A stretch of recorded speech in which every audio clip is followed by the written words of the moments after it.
The rain pounded against my apartment windows like tiny bullets, matching the frantic rhythm of my heart. My fingers trembled as I scrolled through my bank account on my cracked phone screen. $237.42. Not enough, never enough. In the corner of my cramped studio, Lily slept peacefully in her second-hand crib, her tiny chest rising and falling, oblivious to our precarious existence. I pressed my palms against my tired eyes, the exhaustion of working double shifts at the downtown bistro settling deep in my bones. 6 months of running. 6 months of looking over my shoulder. 6 months of praying that Matteo Visconti would never find us.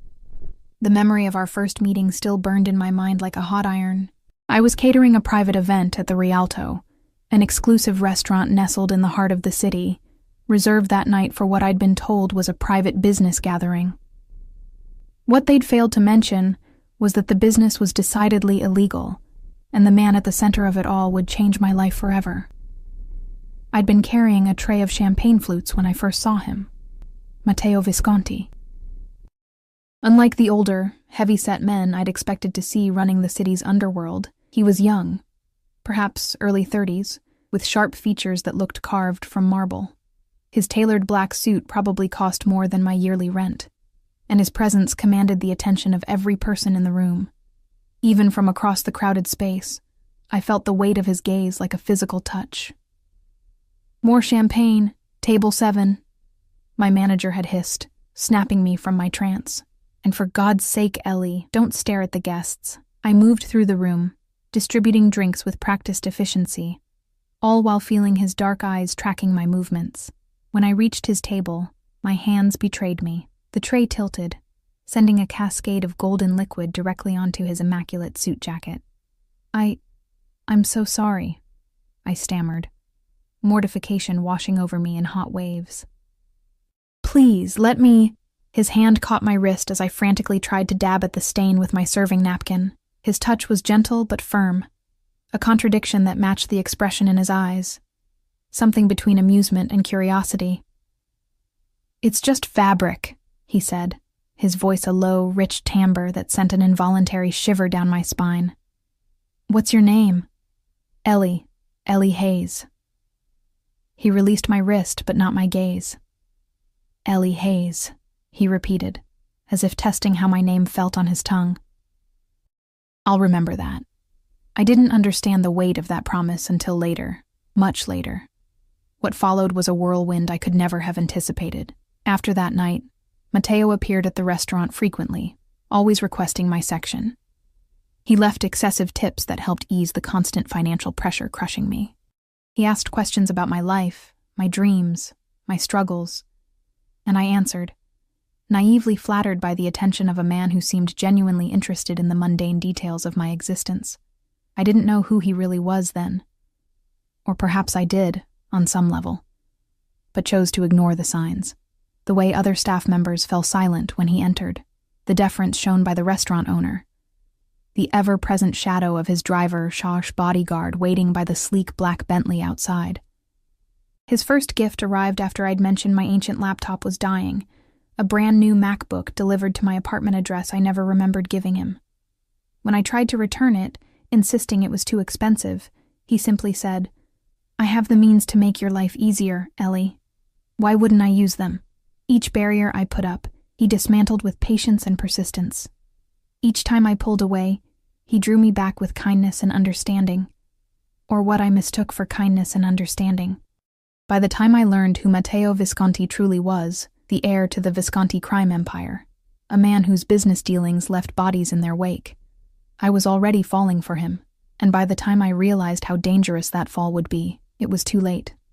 I was ensnared in a gilded cage of my own making. Our affair lasted 3 intoxicating months, 3 months of expensive dinners in private rooms of exclusive restaurants, 3 months of being whisked away to his penthouse apartment with its panoramic views of the city skyline, 3 months of feeling like Cinderella, all while ignoring the clock that was inevitably ticking toward midnight. Reality came crashing down the night. I overheard a conversation I was never meant to hear.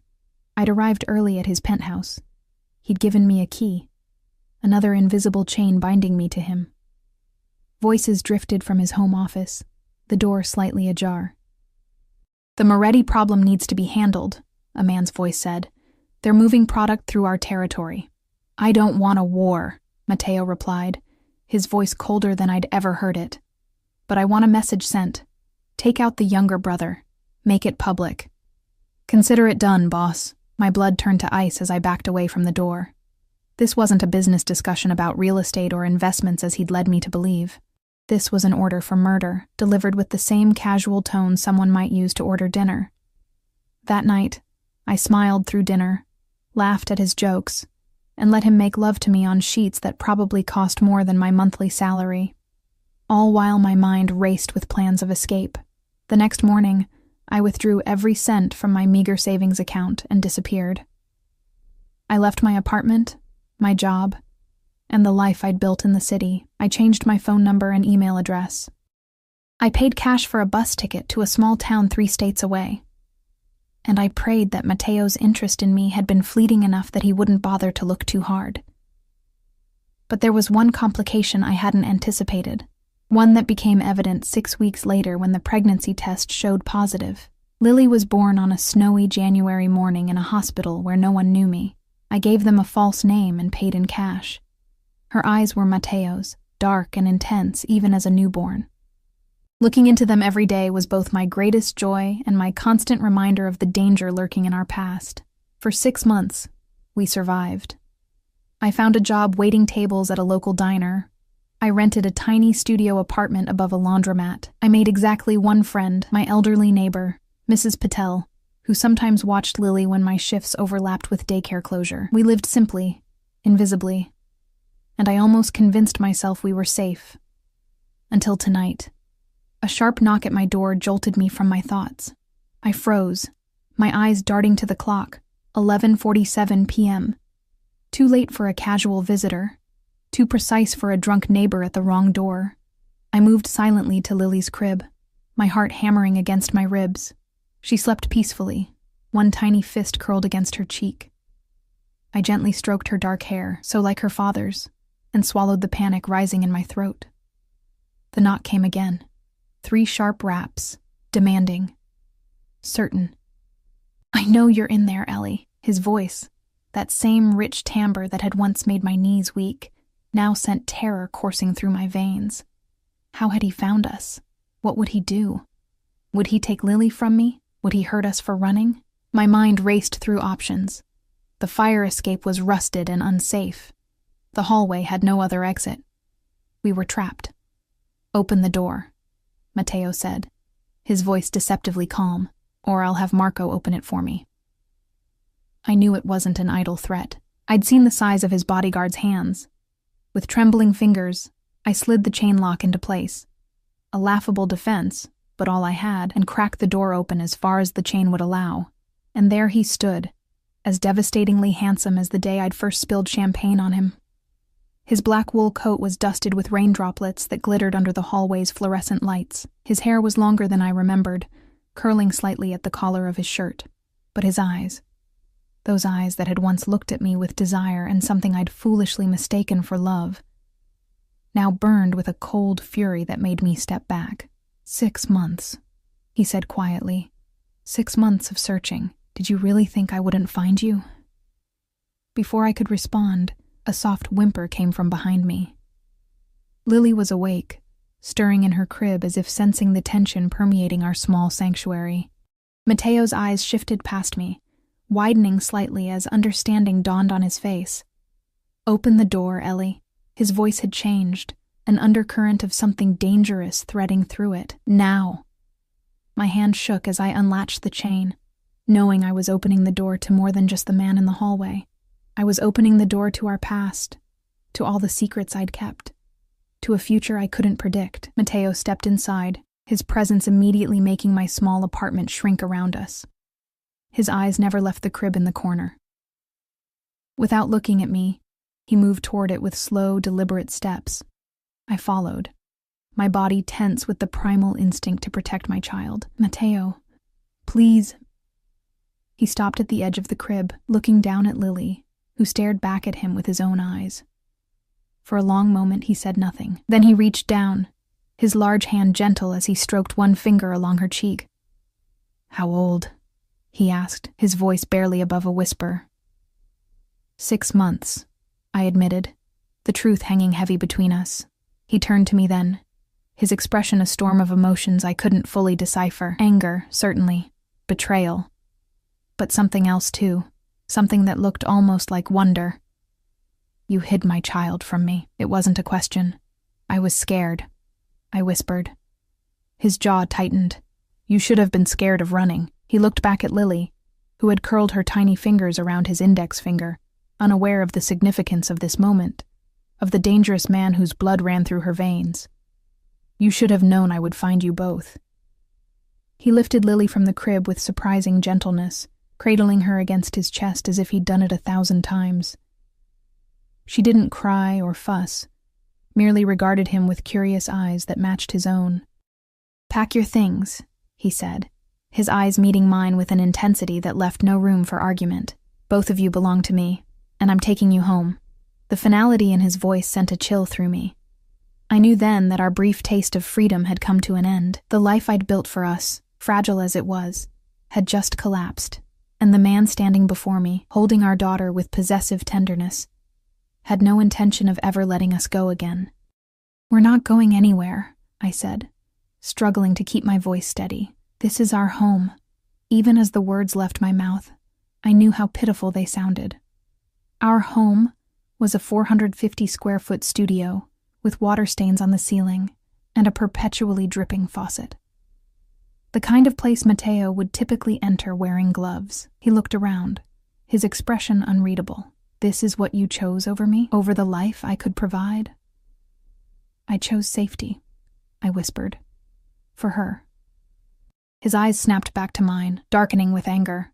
Safety? You think I wouldn't protect my own child? My own, he paused, adjusting Lily in his arms as she began to fuss. My own family? The word hung in the air between us like smoke. Family. A concept so loaded with meaning, with expectations, with danger. You have 5 minutes, he said, his tone brooking no argument. Pack whatever you need for tonight. Anything else can be replaced. And if I refuse? His smile didn't reach his eyes. Don't make this harder than it needs to be, Ellie. You know I always get what I want. I did know. It was one of the first things I'd learned about Matteo Visconti. His world operated by different rules. Rules he created, enforced, and changed at will. Rules that had once made me feel protected, but now felt like shackles. Lily began to cry in earnest, tiny fists waving in the air. I reached for her instinctively, but Matteo turned slightly away, shifting her in his arms with surprising competence. Shh, he murmured, his deep voice softening as he spoke to her. It's all right, Piccola. Papa's here now. The sight of him holding our daughter, this man who ordered executions as casually as dinner, sent a confusing mix of emotions coursing through me. Fear, certainly. Anger at his intrusion into our carefully constructed life. But something else, too. Something I was ashamed to acknowledge. Relief. Relief that the running was over. Relief that I no longer had to carry the weight of our survival alone. She needs to be fed, I said, holding out my arms. Matteo studied me for a moment before carefully transferring Lily to me. Our fingers brushed in the exchange, and I felt the same electric current that had always sparked between us. 6 months apart hadn't diminished it in the slightest. As I settled into the threadbare armchair to feed Lily, Matteo turned away, giving us a moment of privacy that surprised me. He moved to the window instead, peering out through the blinds at the rain-slicked street below. Your building has no security, he said, his voice tight with disapproval. No cameras. The lock on your door could be picked by a child. Anyone could walk in here. No one has reason to, I replied. We're nobody here. He turned, his expression fierce. You are never nobody, not to me. I looked down at Lily, focusing on her perfect face to avoid meeting his gaze. How did you find us? Does it matter? It matters to me. He was silent for a long moment. Your friend Mrs. Patel has a grandson who works for an insurance company that happens to be owned by a business associate of mine. When she mentioned the young single mother with a beautiful baby who moved in upstairs, he shrugged. The world is smaller than you think, Ellie. My stomach twisted. Mrs. Patel. The sweet elderly woman who brought me homemade chai and called Lily Little Dumpling. I'd thought we were safe with her, that she was just a lonely widow who enjoyed the company. I'd never imagined she would be the thread that unraveled our new life. She had no idea who I was looking for, or why, Mateo added, reading the betrayal on my face. Don't blame her. Lily had drifted back to sleep at my breast. I adjusted my clothing and stood, moving to place her back in her crib. Mateo watched every movement like a hawk. She has your eyes, I said softly, unable to deny him this truth. And your nose, he replied, moving closer to look down at our sleeping daughter. Your stubborn chin, too, despite everything. A small smile tugged at my lips. You always said my stubbornness was what attracted you to me. It was, he acknowledged, until you used it to disappear with my child. The moment of warmth evaporated. I turned away from the crib and began gathering essentials. Diapers, wipes, Lily's favorite blanket, the stuffed elephant she couldn't sleep without. I moved mechanically, my mind racing. There had to be a way out of this, a way to convince him to let us go. Where are you taking us? I asked, zipping Lily's diaper bag. Home. Your penthouse isn't a home for a baby. His jaw tightened. I've made arrangements. The thought of what arrangements might entail coming from a man like Mateo sent a fresh wave of panic through me. I thought of the conversation I'd overheard, the casual order for a man's death. What kind of father would he be to our daughter? What kind of life would she have surrounded by violence and crime? I can't go with you, I said, my voice barely above a whisper. Mateo moved toward me, closing the distance between us until I could smell his cologne, the same expensive scent that used to cling to my skin after nights in his bed. He reached up, tucking a strand of hair behind my ear with a gentleness that belied the hardness in his eyes. You ran from me once, Ellie. I won't allow it to happen again. His fingers trailed down my cheek in a touch that was both a caress and a warning, especially not with my daughter. I forced myself to meet his gaze. She has a name. It's Lily. Something flickered across his face. Lily, he repeated, testing the name. It's pretty, but her full name will be Liliana Visconti. The casual way he claimed her, renamed her, integrated her into his world without consultation, sent a surge of defiance through me. Her last name is Hayes, like mine. His smile was cold, for now. A sharp knock at the door interrupted whatever response I might have made. Mateo didn't look surprised. That would be Marco, he said. Time to go. Reality crashed over me. This was happening.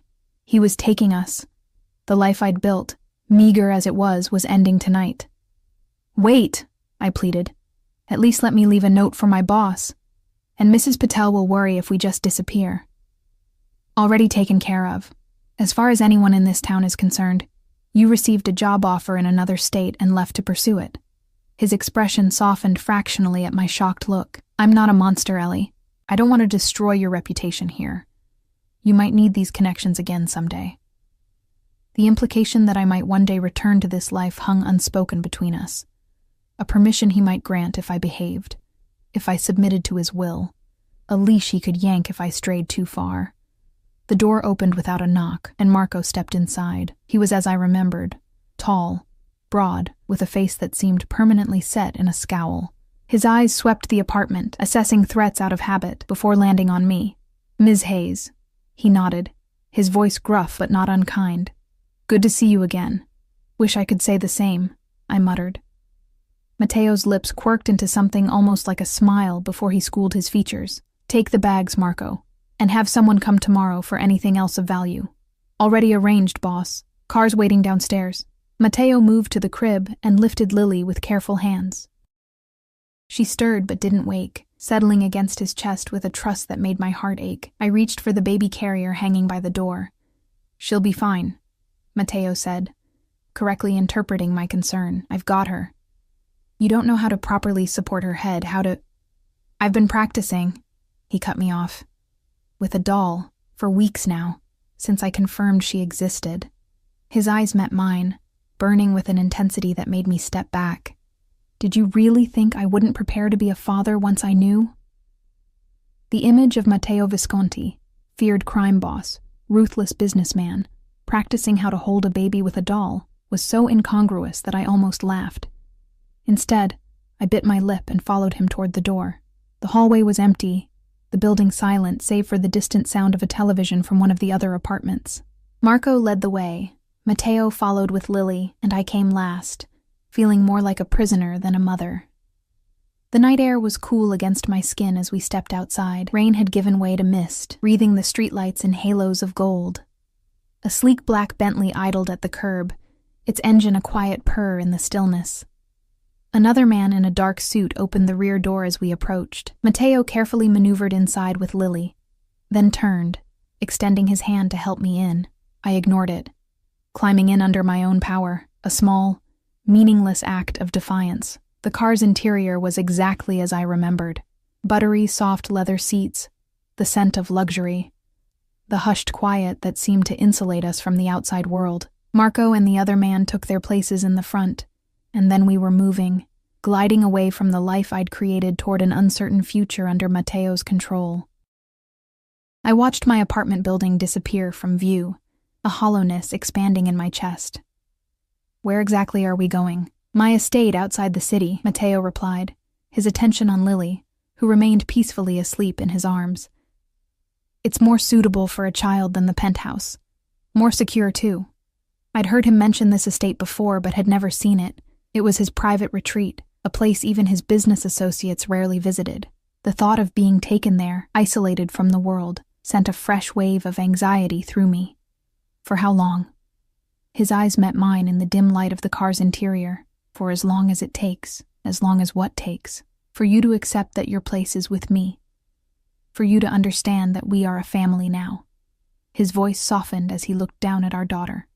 For you to trust me again. I turned away, staring out at the unfamiliar landscape rushing past. Fields had replaced buildings, dark shapes against a darker sky.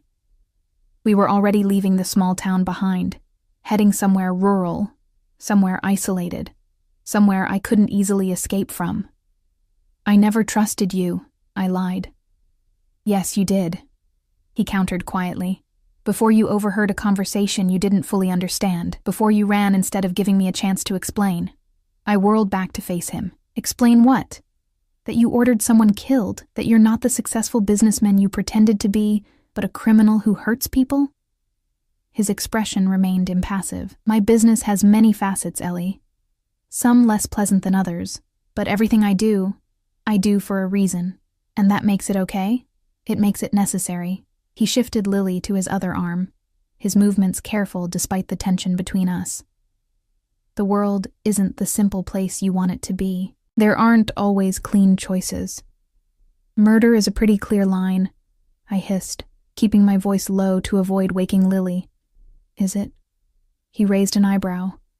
"Would you kill to protect her?" He nodded toward our daughter. "Because I would. Without hesitation. I would burn cities to the ground to keep her safe. To keep you safe." The worst part was, I believed him. And something deep inside me, something primal and fierce, understood exactly what he meant. Because I would do the same for Lily.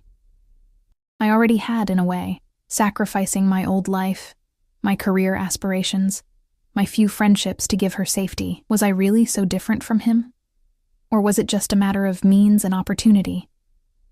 The thought disturbed me deeply. We fell into silence as the car continued through the night. Lily slept peacefully, oblivious to the tension surrounding her. Matteo kept his eyes on her face, studying her features as if memorizing them. I watched them both, this man and the child who bound us together irrevocably. After what seemed like hours, the car turned onto a private road, winding through dense trees that blocked out even the faint moonlight. Security gates appeared out of the darkness, opening silently to admit us. Beyond them, lights glimmered, revealing glimpses of a sprawling mansion set back from the road. "Welcome home," Matteo said softly, as the car rolled to a stop in front of an imposing entrance. Home. The word echoed hollowly in my chest. This wasn't home. This was a beautiful prison, a gilded cage where Matteo would keep us, his possessions, his treasures, safe from a world he saw as a constant threat. As Marco opened the door and the cool night air rushed in, I made a silent vow to myself and to Lily. Whatever game Matteo was playing, whatever future he had planned for us, I wouldn't surrender easily. I might be trapped for now, but I would find a way to protect my daughter from the darkness of her father's world, even if it meant protecting her from him. Matteo stepped out of the car, Lily still cradled against his chest, and turned to offer his hand to me once more. This time I took it, feeling his warm fingers close around mine with possessive certainty. "Both of you belong to me now," he said, his voice low and intense, "and I protect what's mine." The entrance hall of Matteo's estate swallowed us in warm light and cold opulence. Marble floors gleamed beneath a crystal chandelier that cast fractured rainbows across cream-colored walls. The space was cavernous, designed to impress and intimidate visitors. A curved staircase swept upward, its polished banister reflecting the light like liquid gold. "The east wing has been prepared for you and Lily," Matteo said, leading the way across the hall. His voice echoed slightly in the vastness. "It has the best views of the sunrise." I followed silently, hyper-aware of Lily still nestled against his chest. She would wake soon, hungry and disoriented in these unfamiliar surroundings. Would she cry for me? Would she sense the tension vibrating between her parents? Parents. The word caught in my mind. Until tonight, I'd been Lily's only parent, her protector, her everything. Now she had a father who looked at her with possessive tenderness, the same look he gave his most valuable possessions. Marco disappeared with our bags, while another man I didn't recognize melted back into the shadows near the entrance. I wondered how many of Matteo's people were stationed throughout the house, invisible until needed. The thought made my skin crawl. "How many staff are here?" I asked, struggling to keep up with Matteo's long strides as we moved down a wide corridor lined with artwork that probably cost more than I'd earn in a lifetime. "Enough," he replied cryptically. "The grounds require maintenance. The house needs staff, and security is a priority." "You mean guards? We're being watched." He stopped at an ornate double door, turning to face me. "Not watched, Ellie. Protected. There's a difference. Not from where I'm standing." His eyes softened slightly as they moved over my face. "You're exhausted. We can discuss security protocols tomorrow." Before I could argue, he pushed open the doors to reveal a suite that took my breath away, despite my determination to remain unimpressed. The sitting room was painted a soft sage green, with comfortable-looking furniture arranged around a marble fireplace where flames already danced. Fresh flowers sat in crystal vases on side tables, their scent delicate and soothing. Beyond, I glimpsed a bedroom with a massive four-poster bed draped in cream-colored linens. But it was the third room that made me freeze in the doorway. A nursery, perfect in every detail. I moved toward it as if in a trance, taking in the pale yellow walls, the white crib with its canopy of sheer fabric, the changing table stocked with supplies, the rocking chair by the window overlooking what would be gardens in the daylight. A mobile of delicate stars and moons hung over the crib, turning gently in the air current from the doorway. "When did you do this?" I whispered, running my fingers over the soft blankets folded at the foot of the crib. "I started it 3 months ago," Matteo said, coming to stand beside me. "When my investigator confirmed you'd given birth." The air rushed from my lungs. "You've known about Lily for 3 months? You've been watching us all this time?" "Not watching. Waiting." He shifted Lily in his arms as she began to stir, her little face scrunching with the prelude to waking. Preparing. Preparing for what? His eyes met mine, dark and intense. "To be a father. To bring you both home where you belong."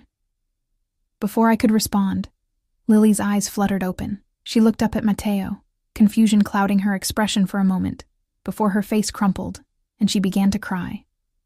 I reached for her instinctively, and this time Matteo surrendered her to my arms. "She's hungry," I said, moving to the rocking chair, "and overwhelmed. This is all too much." Matteo watched as I settled into the chair, a strange expression crossing his face, something almost like vulnerability, gone so quickly I might have imagined it. "I'll give you privacy," he said, turning toward the door. "There's food in the small refrigerator behind the changing table, clothes in the dresser, everything you should need for tonight." He paused at the threshold, looking back at us. "Rest, Ellie. We have much to discuss tomorrow." The door closed behind him with a soft click that somehow felt more final than a slam. I looked down at Lily, now contentedly nursing, her eyes heavy-lidded with returning sleep. "What are we going to do?" I whispered, stroking her downy hair. "What am I going to do?" Only her gentle breathing answered me. After she fell back asleep, I placed her in the crib, trying to ignore how perfectly she fit there, as if it had been made to her exact measurements. Perhaps it had been. The thought was both touching and terrifying. I explored our new prison while she slept. The suite was larger than my entire apartment, with the sitting room, bedroom, nursery, and a luxurious bathroom with a soaking tub I could actually stretch out in. Everything was tasteful, expensive, and clearly chosen with care. My favorite shade of green on the walls. The exact firmness of pillow I preferred on the bed. Lily's favorite stuffed elephant already placed in her crib, though I hadn't unpacked it yet. Details I'd mentioned to Mateo during our time together. Casual preferences I'd expressed in passing conversation, all remembered and implemented in this space. It was thoughtful. It was thorough. It was absolutely terrifying. I tried the door to the hallway, unlocked. But where would I go? I had no idea where we were. No phone, no money, no transportation, and Mateo's security undoubtedly had instructions to keep me on the property. The windows were next. They opened, but a quick glance outside confirmed we were on the second floor, with at least a 20-foot drop to manicured gardens below. Not an option with a baby. Exhaustion crashed over me as the adrenaline of the night finally ebbed. I sank onto the edge of the bed, my head in my hands. I needed to think, to plan, but my mind felt wrapped in cotton, sluggish with fatigue and overwhelm. Just for tonight, I decided. I would rest tonight, gather my strength, and begin figuring out our next steps tomorrow. I showered in the opulent bathroom, the hot water and expensive products a luxury I hadn't experienced in months. Clean clothes waited for me, silk pajamas in exactly my size. I pulled them on, trying not to think about how Mateo knew my current measurements. I checked on Lily one more time, watching her chest rise and fall with peaceful breaths, before crawling into the massive bed. The sheets smelled of lavender and felt like heaven against my skin. Despite my determination to stay awake, to keep vigil, exhaustion pulled me under almost immediately. I woke to sunlight streaming through the windows and the sound of Lily's morning babble.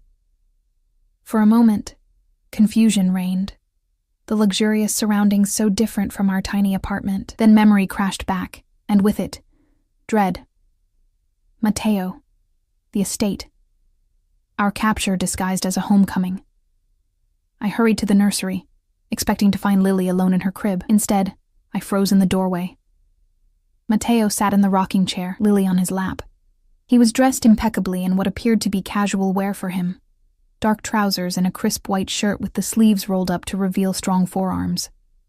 He was speaking to her in a low voice, in Italian, his expression softer than I'd ever seen it. Lily looked up at him, fascinated by this new person, her tiny hands reaching for his face. As I watched, she grabbed his nose, and to my shock, Mateo laughed, a warm, genuine sound I'd rarely heard from him. The scene was so domestic, so normal, that for a moment I could almost forget who he was, what he was. Then he looked up and saw me, and the mask slipped back into place. Not completely, but enough that I remembered the danger beneath the surface. "Good morning," he said, his voice gentle. "We were trying to let you sleep." I moved into the room, unable to hide my surprise. "How long have you been with her?" "About an hour." She was awake but not crying. I heard her on the monitor. He nodded toward a device on the side table that I hadn't noticed the night before. "You have a baby monitor in your room?" "I have monitors everywhere important." His eyes never left my face. "And nothing is more important than what happens in this room." The implication sent a chill down my spine, despite the warmth in his voice. Nothing happened in this house without Mateo's knowledge. Nothing. "She'll need to be changed and fed," I said, reaching for Lily. To my surprise, he stood and transferred her to my arms without protest. "I've already changed her," he said, and I noticed for the first time the fresh diaper. "But I can't help with feeding, obviously." I stared at him. You changed her diaper? A flash of irritation crossed his face. I'm not incompetent, Ellie. I told you I've been preparing. Preparing to change diapers wasn't exactly what I'd expect from... I trailed off, unsure how to finish. From a monster? He supplied, his voice hardening slightly. Is that how you see me? I busied myself with settling Lily for her morning feeding, using it as an excuse not to meet his eyes. I don't know who you are anymore, Matteo. Maybe I never did. He was quiet for a long moment, and when he spoke again, his voice had lost its edge. I've arranged for breakfast on the terrace once you're finished here. The weather is perfect this morning. It was a peace offering of sorts. I nodded, not trusting myself to speak. 30 minutes? He asked. That should be fine. He moved to the door, then paused, looking back at us. She has your smile, you know. When she's happy, she lights up just like you do. Before I could respond, he was gone, leaving me with a confused jumble of emotions I couldn't begin to untangle. 30 minutes later, dressed in clothes I found in the closet, all new, all my size, all in styles I would have chosen myself, I carried Lily out onto the terrace Matteo had mentioned. The morning air was crisp but pleasant, scented with roses from the gardens that stretched out below us. The estate was even more imposing in daylight, acres of manicured grounds surrounded by forest, with mountains visible in the distance. Isolated, remote, secure. Matteo stood at the stone balustrade, his back to me as he surveyed his domain. He turned at our approach, his eyes warming as they fell on Lily in my arms. Perfect timing, he said, gesturing to a table set for breakfast. A high chair, brand new and top of the line, waited beside it. I thought perhaps we could try her with some mashed banana this morning, unless you've already started her on solids. The normalcy of the question, the careful consideration behind it, threw me off balance again. Yes, actually. She's had banana before. She likes it. He nodded, looking pleased. Excellent. Please sit. I settled Lily into the high chair, while Matteo held my chair for me, an old-world courtesy that had charmed me when we first met. Now it felt like another aspect of control, of ownership. Everything in its proper place. Everyone in their assigned role. A woman I didn't recognize appeared with coffee and a spread of breakfast foods that would have fed 6 people. She smiled at Lily before disappearing back into the house without a word. Who was that? I asked, pouring myself coffee from a silver pot. Elena. She manages the household staff. Matteo prepared a small dish of mashed banana for Lily with practiced ease. You'll meet everyone properly later today. How many people work here? On the estate itself? About 20. Groundskeepers, household staff, security. He placed the dish on the tray of Lily's high chair. Some live on the property. Others commute from the village about 10 miles away. 20 people. 20 witnesses if I tried to leave. 20 pairs of eyes loyal to Matteo. And they all know who I am? What I am to you? I asked, watching as Lily smashed a tiny fist into the banana, more interested in its texture than eating it. Matteo's expression grew serious. They know you are the mother of my child, that you are under my protection, that your comfort and safety are their highest priority. And if I wanted to leave, his jaw tightened. We're not discussing that today. Then what are we discussing? He set down his coffee cup with deliberate care. Our future. Lily's future. The life we will build together. You've planned it all out, haven't you? I couldn't keep the bitterness from my voice. Without any input from me. I've created possibilities, he corrected. A foundation. The details are for us to decide together. As long as those details don't include me leaving. His eyes met mine, dark and intense. Why would you want to leave, Ellie? What can the world out there offer you that I can't provide here? Safety, security, luxury, education for Lily, a family. Freedom, I whispered. Freedom is an illusion, he said, his voice softening. We're all constrained by something. Money, circumstance, fear. He reached across the table, his fingers brushing mine. At least my constraints come with benefits. I pulled my hand away. Golden handcuffs are still handcuffs, Matteo. Something flashed in his eyes. Anger? Hurt?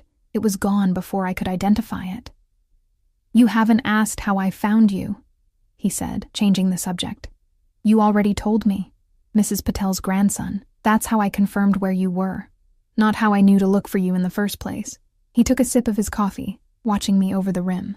Did you really think changing your name and moving across state lines would be enough? That I wouldn't have resources dedicated to finding you? My stomach nodded. How then? The hospital where you gave birth. One of the nurses recognized your face from the photographs my people distributed. His lips curved into a cold smile. They thought you were a missing person, a loved one desperately searching for you. I felt sick. All those months of careful planning, of covering my tracks, of paying cash and using false names, undone by a well-meaning nurse who thought she was helping. You had people looking for me all that time? The idea that I'd never truly escaped, that I'd only been temporarily misplaced, sent a wave of hopelessness through me. From the moment I realized you were gone, he confirmed. But it was the pregnancy that truly motivated me. When my investigator reported you'd been seen at a prenatal clinic, his expression darkened. You can imagine what went through my mind. I could. Matteo Visconti, discovering the woman who had fled from him was carrying his child. I was surprised he hadn't burned the country to the ground looking for us. Why wait 3 months after you knew about Lily? I asked. Why not come for us immediately? His eyes moved to our daughter, now happily smearing banana across her face. I needed to prepare, not just the nursery, but myself. I needed to understand what kind of father I wanted to be. His voice dropped, becoming almost inaudible. What kind of father she deserves. For the first time, I glimpsed the conflict within him. The man raised in a world of violence and power, struggling with the responsibility of raising an innocent child. It humanized him in a way that made it harder to see him as the monster I needed him to be. And what kind of father is that? I asked softly. His eyes met mine, and I saw raw honesty there. A better one than I had. Before I could respond, Lily knocked her dish to the floor with a gleeful squeal. The tension broke as we both reached for it, our hands colliding beneath the table. Matteo's fingers closed around mine, warm and strong, and for a moment, we were back in the restaurant where we'd first met. Just a man and a woman, connected by an accidental touch. Then, reality reasserted itself. I pulled away, focusing on cleaning Lily's messy hands and face while Matteo retrieved the fallen dish. I have business calls this morning, he said, standing. Elena will show you the grounds if you'd like to explore. The entire estate is secure. You can go anywhere within the perimeter fence. The boundaries of my new cage, clearly defined. And this afternoon? I asked, unable to keep a hint of defiance from my voice. His expression softened as he looked at Lily, then back to me. This afternoon, I thought perhaps we could spend time together. As a family. He paused, then added quietly, I've missed a lot of firsts already, Ellie. I don't want to miss any more. With that, he was gone, leaving me with a squirming baby and a heart full of conflicted emotions I couldn't begin to sort through. Because beneath the fear and resentment, beneath the anger at being controlled and confined, a tiny, treacherous part of me remembered why I'd fallen for Matteo Visconti in the first place. And that part whispered that maybe, just maybe, there was a future here that wouldn't feel like imprisonment.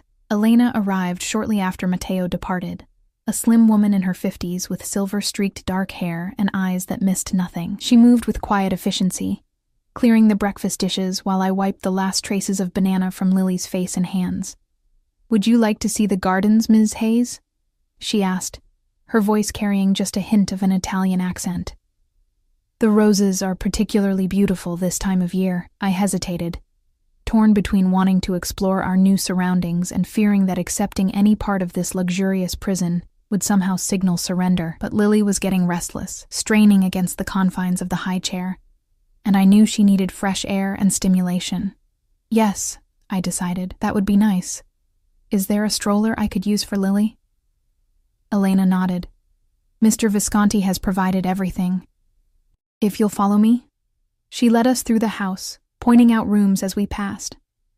The main living area with its soaring ceilings and comfortable furniture, a formal dining room that could seat 20, a library with floor-to-ceiling bookshelves. Each space was immaculate, expensively furnished and utterly impersonal. This wasn't a home. It was a showpiece. designed to impress rather than comfort. Until we reached a small sitting room tucked away in a corner of the first floor. Here, the atmosphere changed. Books were scattered on side tables. A throw blanket was carelessly tossed over one arm of a well-worn leather couch. A glass with fingerprints still visible sat on a coaster. Mr. Visconti's private study, Elena explained, noticing my surprise. He spends most of his evenings here. I tried to reconcile this lived-in space with the cold perfection of the rest of the house, and with the man I thought I knew. Before I could ponder it further, Elena led us to a mudroom where a top-of-the-line stroller waited, still with its tags attached. Outside, the October air carried the first hints of autumn, a crispness that invigorated rather than chilled. Lily babbled happily as I strapped her into the stroller, her eyes wide with interest at the new surroundings. The gardens were stunning, meticulously maintained flower beds, sculptured hedges, and gravel paths winding between fountains and statues. In the distance, I could see an orchard, its trees heavy with late-season fruit. The estate encompasses about 200 acres, Elena said as we walked. Most of it is woodland, but the gardens cover nearly 15 acres, and there's a small lake beyond the orchard. 200 acres, isolated and self-contained. A beautiful wilderness with invisible boundaries. I wondered how many of Matteo's security staff patrolled those boundaries, how many cameras monitored every movement within them. "How long have you worked for Mr. Visconti?" I asked, steering the stroller along a path lined with lavender. "Nearly 20 years, Elena replied, "since he was a young man, just beginning to take over his father's business interests." I glanced at her, curious despite myself. "You knew his father?" A shadow crossed her face. "Yes. Mr. Visconti Sr. was a different sort of employer." "Different how?" She hesitated, then said carefully, "Less controlled, more volatile." Her eyes met mine briefly. "The son is not the father, Ms. Hayes. Remember that." Before I could press further, Lily began fussing, ready for her mid-morning nap. Elena guided us back to the house and up to our suite, where I put Lily down in her perfect nursery with its soft yellow walls and gentle mobile. "Would you like lunch on the terrace again or in your sitting room?" Elena asked as I closed the nursery door. "Actually, I'm not very hungry," I said, suddenly overwhelmed by the unreality of the situation, discussing lunch arrangements like a pampered guest rather than a captive. "I think I'll just rest while Lily naps." Elena nodded, her expression unreadable. "Of course. Press the intercom button by your door if you need anything." She paused, then added, "Mr. Visconti asked that you be ready by 2 o'clock. He has something planned for this afternoon." After she left, I sank onto the edge of the bed, my mind racing. Something planned. Another piece of the life he was constructing around us. Another link in the gilded chain. I should have been plotting escape, searching for weaknesses in security, making plans to get Lily away from Matteo's influence. Instead, I found myself opening the closet, examining the clothes he'd provided. Everything in my size, in styles I would have chosen. How had he known? Had he been watching me all these months, noting my preferences? Or did he simply remember the details I'd shared during our time together? Neither option was comforting. At precisely 2 o'clock, a knock came at the door. I'd changed into a simple sundress and sandals, arranged my hair in a neat ponytail, and applied minimal makeup. Lily wore one of the new outfits from the dresser, a pale blue romper that made her eyes look even more like her father's. Matteo stood in the hallway, changed from his morning attire into casual clothes that probably cost more than a month's rent at my old apartment. His eyes swept over us, a smile tugging at his lips. "You look beautiful," he said, his gaze lingering on my face. "Both of you." I shifted Lily in my arms. "Elena said you had something planned?" "A small excursion," he confirmed, reaching for Lily. To my surprise, she went to him willingly, her tiny hands immediately going to the buttons on his shirt. I thought perhaps the lake? It's peaceful there. I followed him downstairs and out a different door than we'd used that morning, leading to a paved path that wound through a grove of oak trees. Matteo carried Lily with practiced ease, pointing out birds and squirrels to her in a gentle voice I'd never heard him use with anyone else. We walked in companionable silence for a while, the only sounds Lily's occasional babble and the crunch of our feet on the path. It felt almost normal. A family outing on a beautiful autumn day. If I squinted, I could almost pretend we were just a regular couple, that Mateo was just a devoted father, that our story was simple and uncomplicated. The illusion shattered when we reached the lake. A picnic had been set up on its shore, a blanket spread beneath a large oak tree, a wicker basket waiting. 2 security men stood at a discreet distance, their presence a reminder of exactly who we were walking with. "Your men follow you everywhere?" I asked as we settled on the blanket, Lily between us. "Not everywhere," Mateo replied, opening the basket to reveal an assortment of gourmet sandwiches, fruits, and a bottle of wine. "But outdoors, yes, it's necessary. Because of your business interests?" He paused, his eyes meeting mine. "Yes, I have enemies, Ellie. People who would use any vulnerability against me." His gaze dropped to Lily, who was happily pulling at the grass. "And now I have the greatest vulnerability of all." I felt a chill despite the warm sunshine. "That's why you brought us here. Not because you missed us, not because you want to be a father, but because we're a weakness that needs to be controlled." Anger flashed across his face, quickly contained. "Is that what you think? That I see my own child as a liability to be managed? Isn't that exactly what you just said?" He took a deep breath, visibly reining in his temper. "What I said is that there are people who would harm her to get to me, people who would harm you. Keeping you here, protected, is not about controlling you, Ellie. It's about keeping you safe. Safe from the enemies you've made through your criminal activities," I countered, keeping my voice low but intense. "Safe from the consequences of your choices." Mateo's jaw tightened. "My choices have given us this." He gestured to the estate around us. "Security, comfort, a future where Lily will want for nothing, except a father she can be proud of." The words hung between us, sharp and wounding. For a moment, raw hurt flashed across Mateo's face before his expression hardened. "And what would make you proud, Ellie?" he asked, his voice dangerously quiet. "A father who struggles to make ends meet, who can't protect his family from the harshness of the world, who watches his child go without, a father who doesn't order murders over dinner," I shot back. "You heard a fragment of a conversation you didn't understand," he said, running a hand through his hair in frustration. "Did you ever consider asking me about it? Giving me a chance to explain before you disappeared with my child? What explanation could possibly justify what I heard?" He was silent for a long moment, watching Lily as she crawled toward the edge of the blanket, pursuing a colorful leaf that had caught her attention. When he spoke again, his voice was measured, controlled. "The Moretti family had been trafficking young women through our territory. Girls as young as 14, brought in from Eastern Europe with promises of modeling careers, legitimate work. Instead, they were forced into prostitution, kept compliant with drugs and violence." His eyes met mine, dark with anger that wasn't directed at me.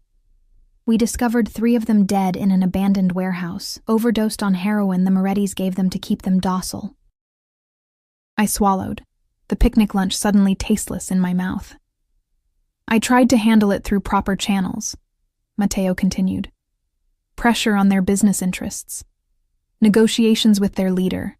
But Dario Moretti, the younger brother you heard me mention, he was the one running the operation, and he wasn't stopping. So you had him killed." "I had him removed as a threat," Mateo corrected, "and the trafficking operation dismantled. The remaining girls were provided medical care, legal assistance, and funds to return home if they wished. I wanted to disbelieve him, to dismiss his explanation as a convenient justification, but I'd seen his face as he spoke of the dead girls. The genuine anger there. It matched what I'd glimpsed in him during our time together. A rigid code of honor beneath the criminal exterior. Lines he wouldn't cross, even as he crossed others. "Why didn't you tell me this before?" I asked quietly. "Would you have believed me? Without knowing the context? Without understanding the world I operate in?" He sighed, reaching out to redirect Lily as she crawled too close to the lake's edge. "My business isn't always clean, Ellie. I don't pretend it is. but neither am I the monster you've decided I am. Lily chose that moment to lose interest in exploration and crawl back to us, pulling herself up on Mateo's leg to stand unsteadily. He steadied her automatically, his large hands gentle around her tiny waist. "Duh," she said clearly, patting his cheek with a chubby hand. The shock on Mateo's face was almost comical. His eyes widened, lips parting in surprise as he looked from Lily to me. "Did she just—" he whispered. I nodded, a lump forming in my throat. She's been babbling syllables for a while, but that's the first time she said anything that sounded like Dad. The naked emotion on Mateo's face as he looked at our daughter, wonder, pride, a fierce protectiveness, cracked something in my carefully constructed armor. This wasn't the calculated response of a man playing the role of father. This was raw, genuine, unguarded feeling. "Hello, Piccola," he murmured, lifting her into his lap. "Yes, I'm your papa. I'm right here." Lily grinned up at him, reaching for his face again in a gesture that was quickly becoming a habit. He caught her tiny hand and pressed a kiss to her palm, his eyes never leaving her face. I looked away, suddenly feeling like an intruder on something private and precious. The dynamic between us had shifted, complicated by this new bond forming between father and daughter. It was harder to see Mateo as the enemy when he looked at Lily with such naked adoration. We finished our picnic as the afternoon waned, the conversation turning to safer topics: Lily's development, her likes and dislikes, the little milestones I'd witnessed in her short life. I found myself sharing stories I'd never thought I'd tell him, watching his face light up with each new detail about our daughter's existence. As we packed up to return to the house, Mateo grew serious again. "I want you to be happy here, Ellie," he said, his eyes searching mine. "Both of you. This doesn't have to be a prison if you don't make it one." "What does that mean?" "It means I'm not going to keep you locked in your room. You have freedom within the estate, access to anything you need or want. You can make a life here. A life where I never leave, never see friends or family, never have independence." He hesitated, adjusting Lily in his arms as she began to doze against his shoulder. "For now, yes. The security concerns are real, Ellie. But in time, once you understand the situation better, once you—" he trailed off. "Once I what? Submit? Accept my gilded cage? Once you trust me again," he finished quietly. "Once we rebuild what we had." I laughed, the sound brittle even to my own ears. "We didn't have anything real, Mateo. You lied to me from the beginning, about who you were, what you did." "I never lied about how I felt about you," he countered, his voice intense. "Everything between us was real. The only fiction was the scope of my business interests. That's a pretty significant fiction. Would you have given me a chance if you'd known from the start? If I'd introduced myself as Matteo Visconti, head of the Visconti crime family? I had no answer for that, because the truth was, I wouldn't have. I would have run as far and fast as I could. And I would never have known what it was like to be loved by him, to feel safe and cherished and protected, at least for a time. We walked back to the house in silence, Lily sleeping peacefully against Matteo's shoulder. The security men followed at a distance, their presence a constant reminder of the reality we lived in. Dinner that evening was served in a smaller dining room, more intimate than the formal space I'd glimpsed earlier. Lily sat in her high chair between us, happily making a mess of the pureed vegetables Elena had prepared for her. Matteo and I maintained a careful civility, discussing neutral topics like the estate's history and the changing seasons. It was only as we finished dessert, a delicate lemon tart that reminded me of our first real date, that Matteo broached the subject we'd been avoiding since our conversation at the lake. "I've been thinking about what you said," he began, setting down his coffee cup, "about Lily deserving a father she can be proud of." I tensed, unsure where he was going with this. "You're right," he continued, surprising me. "She does deserve that, and I want to be that for her." His eyes met mine across the table. "Which is why I've been making changes to my business interests over the past few months." "What kind of changes?" "Legitimate investments, legal enterprises, moving capital from less reputable ventures into above-board businesses." He paused. "It's a slow process. The world I operate in doesn't allow for clean breaks, but I've begun." I studied his face, looking for deception and finding only earnest determination. Why would you do that? Because of her. He nodded toward Lily, who was happily smashing a piece of tart between her fingers. Because of you. Because I want a different future than the one my father envisioned for me. I don't understand. Matteo was quiet for a moment, his expression distant. My father ruled through fear. His business, his family, his entire world, all controlled through violence and intimidation. I grew up watching him destroy people who crossed him, including... He hesitated. Including my mother. When she tried to leave with me, I felt a chill at his words. What happened? He found us, brought us back. His eyes met mine, and I saw the shadow of an old pain there. She was never the same afterward, broken in ways I was too young to understand. His voice softened. I don't want that for Lily. I don't want her to fear me, to see me as my father was. And I don't want that for you either. The raw honesty in his voice caught me off guard. For the first time, I glimpsed the wounded boy beneath the powerful man, the child who had witnessed his mother's suffering at his father's hands and carried those scars into adulthood. I'm not your mother, Matteo, I said gently. And you're not your father, aren't I? He asked, his voice barely above a whisper. I found you. I brought you back. I'm keeping you here against your will, telling myself it's for your own protection. The parallel hung between us, uncomfortable in its accuracy. There's a difference, I said after a moment. You haven't hurt me. You've provided for Lily. You're trying to change. He looked up, surprise flickering across his face at what might have been the first words of understanding I'd offered since our reunion. I am trying, he said simply, for both of you. But these changes take time, and until they're complete, until the transition is finished and the threats neutralized, this is the safest place for you and Lily. I wanted to argue, to insist on my freedom regardless of the risk. But as I looked at Lily, happily oblivious to the complexities surrounding her existence, I found myself hesitating. What right did I have to expose her to danger for the sake of my independence? How long? I asked finally. A year. Maybe 18 months for the most significant transitions. His eyes held mine. Give me that time, Ellie. Give us that time. To be a family. To build something real. To create a future Lily can be proud of. It wasn't a small request. A year or more of living under Matteo's protection. In his world. Subject to his rules. A year of watching him with our daughter. Of navigating the complicated feelings his presence stirred in me. But as I looked at him across the table, I saw not the crime boss who had terrified me with his power, but the man who had stolen my heart once, who had remembered my favorite color and the firmness of pillow I preferred, who had prepared for months to welcome our child, who looked at Lily with genuine love and a desperate desire to be better than his own father had been. I need time to think, I said finally, rising from the table. This isn't a decision I can make tonight. Matteo nodded, accepting my response without pushing for more. Take all the time you need, he said, his voice gentle. We're not going anywhere. Weeks passed, and autumn deepened around the estate. The gardens blazed with fiery colors before fading to brown, and morning frost painted the grass silver.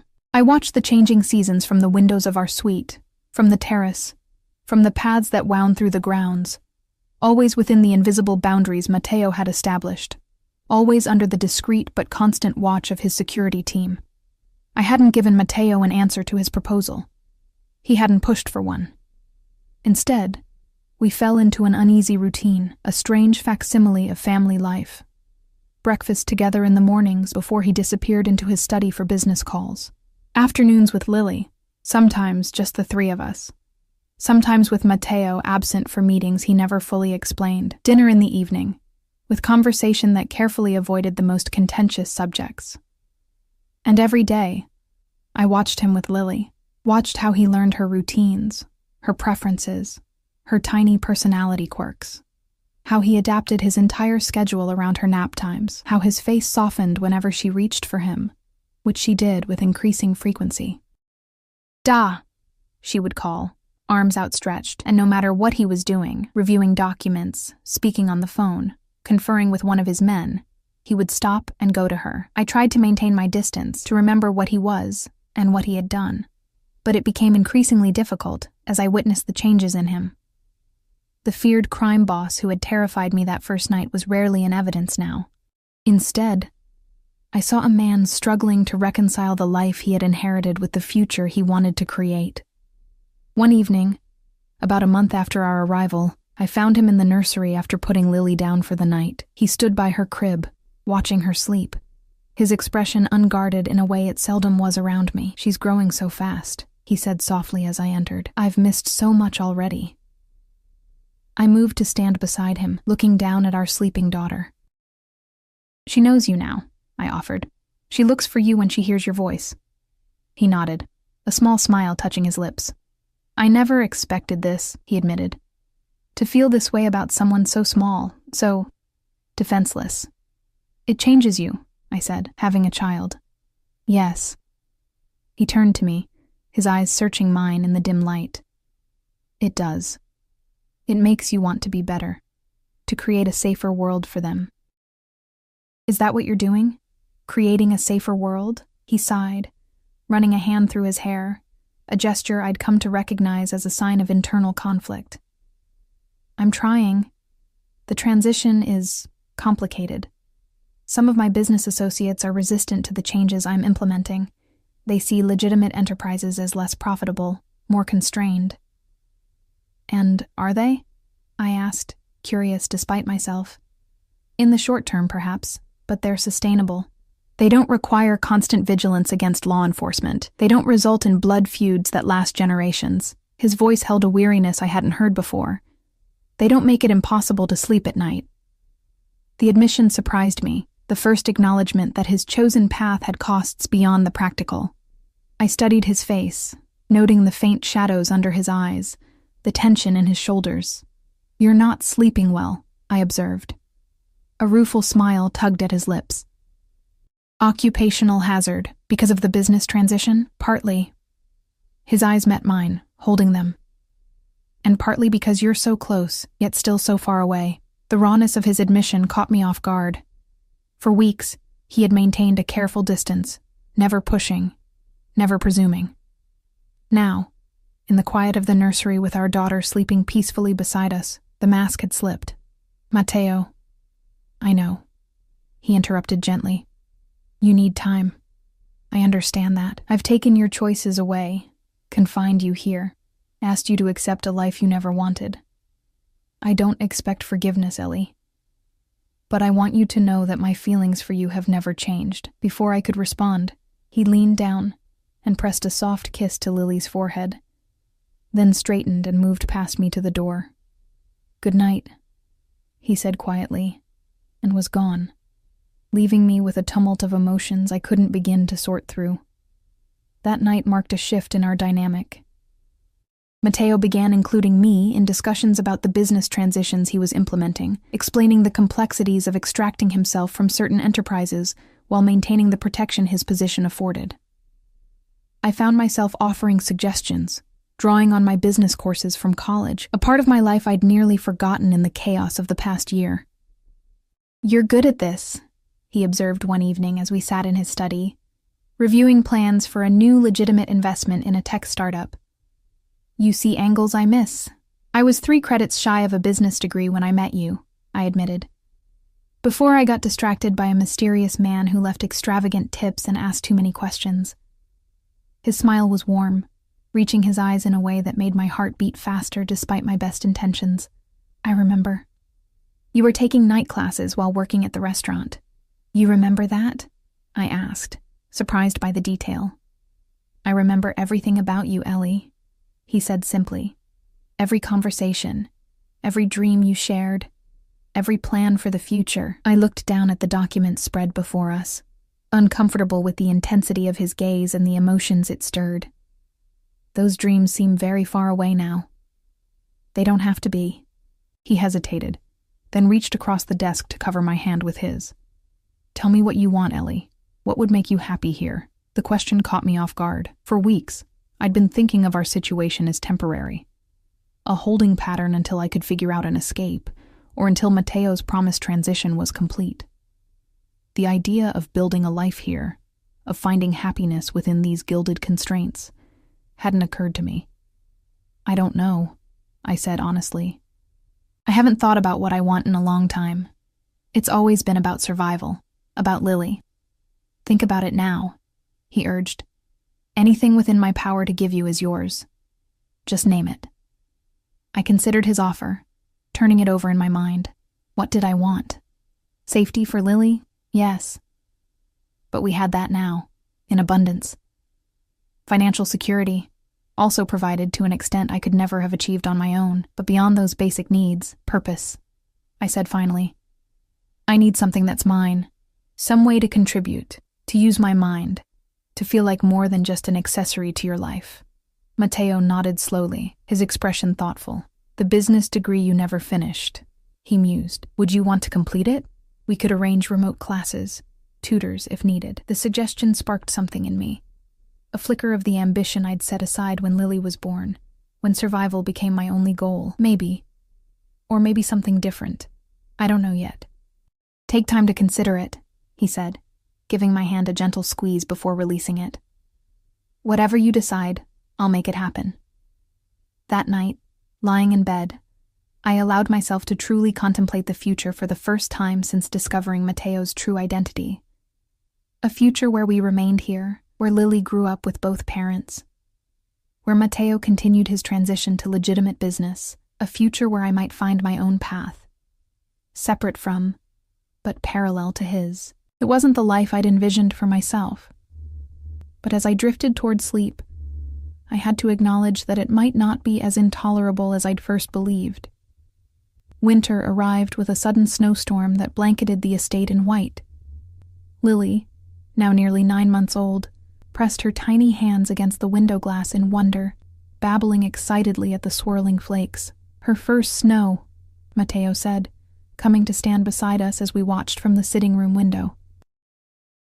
We should take her out in it, let her experience it properly. 20 minutes later, bundled in winter gear I hadn't known was stored in our closets, we ventured onto the terrace. Lily's eyes widened as Matteo carried her down the steps into the garden, where snow continued to fall in fat, lazy flakes. He knelt, still holding her securely, and scooped up a handful of snow, letting it fall through his fingers for her to watch. Her delighted laugh, a sound that never failed to warm my heart, echoed in the crisp air. I stood a few feet away, watching this moment between father and daughter, struck by how natural they looked together, how right. Matteo glanced up, catching me watching them, and smiled. A genuine, unguarded smile that transformed his face. In that moment, he wasn't a crime boss or a captor, or even the complicated man I'd been living with for months. He was simply a father sharing his daughter's joy, and something inside me softened in response. Come here, he called, holding out his free hand to me. She wants you to join us. I hesitated only briefly before moving toward them, taking Matteo's outstretched hand and kneeling beside them in the snow. Lily immediately reached for me, her mittened hand patting my cheek in her familiar gesture of affection. Ma! She exclaimed, a new addition to her limited vocabulary that never failed to make my heart swell. Yes, sweetheart, I said, kissing her cold reddened cheek. Mama's here. As I looked up, I found Matteo watching us, his eyes full of an emotion I wasn't ready to name. Without thinking, I reached out and brushed a snowflake from his eyelash, my fingers lingering against his skin. Thank you, I said softly, for this moment, for letting her experience this.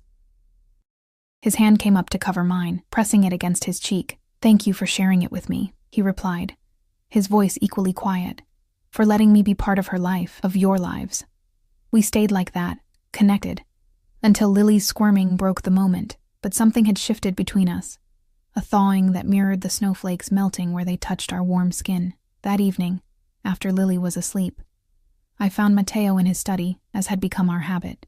But instead of business documents spread before him, he had a small velvet box open on his desk. He closed it quickly when I entered, but not before I glimpsed what looked like a ring inside. Ellie, he said, standing. I was just coming to find you.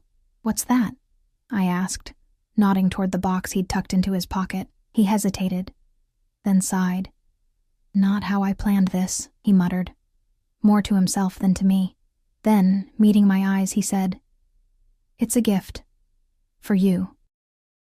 But it comes with a question I'm not sure you're ready to hear yet." My heart began to race. "Ask it anyway."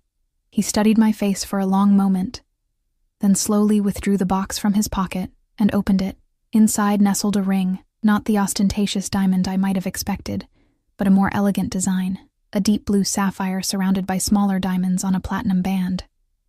"I remember you saying once that you found traditional diamond engagement rings unimaginative," he said quietly, "that you preferred colors, stories, meaning." I stared at the ring, then at him, speechless that he had remembered such a casual comment from our early dating days. "This isn't how I imagined doing this," Matteo continued, his usual confidence giving way to a vulnerability I rarely saw in him. "I had plans. Dinner in the city when it was safe. Perhaps the restaurant where we first met. But watching you today with Lily, seeing you smile at me without fear for the first time in so long," he took a deep breath. "I don't want to wait anymore." He moved around the desk to stand before me, still holding the open box. "I'm not asking you to forget who I am or what I've done. I'm asking you to see who I'm trying to become, for Lily, for you, for myself." His eyes held mine, earnest and intense. "I'm asking you to be my wife, Ellie. To build a future with me, one that neither of us could have imagined a year ago, but one that I believe could bring us both happiness." I stared at him, my mind racing. 6 months ago, I'd been running from this man, terrified of his power and what he represented. Now I was contemplating binding my life to his permanently, making official the ties that already bound us through Lily. "You've kept me here against my will," I said softly. "How can you ask me this when I haven't been free to choose?" Pain flashed across his face. "You're right," he said, closing the box slowly. "The timing is wrong. I shouldn't have—" "Wait," I interrupted. "That wasn't a no. It was a question." Hope flickered in his eyes. "What are you asking? If I said no, what would happen? Would you let me leave? Would you keep me here regardless? Would you separate me from Lily?" The questions tumbled out, the fears that had lingered beneath the surface of our careful coexistence these past months. Matteo was quiet for a long moment, his expression troubled. Then he set the ring box on the desk and took both my hands in his.